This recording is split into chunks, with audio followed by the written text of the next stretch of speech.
japuonj obedo trend gi sirikal. Koro ada nyisi ni ng'eni gi wacho ni gol gimiluongo ni quality education mondo nyathini gimiluongo ni quality. Ting'eni private ka sirikal ok oketo nitiere ka gida protect nyathini mondo yud quality education through the teacher. Nyathino ok bedo gimomiyo.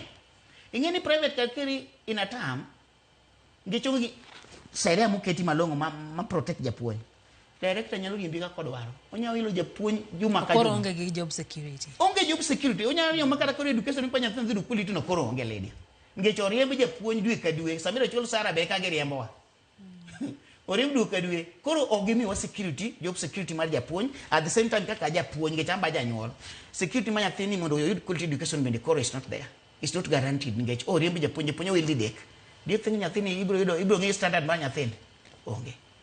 Koro private kanyo gima gitime sirikal gibedo ane ka ginyalo kelo policies ma ginyalo protect go japuonj kendo gichak gi protect go nyathi ma puonjono. Then it will be okay, Lydia. Yes. Ilero makare koro nyiso ni skunde mag jiwegi kata private dwaro mar wer mondo mikelnu chike manyarito